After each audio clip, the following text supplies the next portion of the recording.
Hi everyone, welcome back to another episode of Login Helps. In today's video, I'm gonna guide you through how to redeem a Netflix gift card. Keep watching the video till the end and don't forget to subscribe to our channel by hitting the subscribe button. Press the notification bell icon so that YouTube will notify you whenever we post a new video. If you'd like to redeem your Netflix account's gift card, then the first thing you'll need to do is click open your web browser. In the URL box, type in netflix.com/redeem. Press the enter on your keyboard and you'll end up in your redeem gift card page. Now quickly go ahead and sign into your account by clicking on the sign in button at the upper right.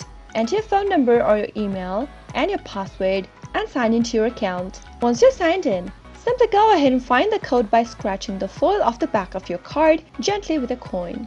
Enter the code in the text box where it says code or PIN. Once you type it in, click on redeem, and soon after you do that, you'll be able to redeem your gift card on Netflix. That is how it is done. I hope you found the video to be helpful. If you did, go ahead and give us a thumbs up. Comment down below in the comment box if you have a question or a feedback for us. I'll soon be back with more tutorial episodes. Goodbye till then.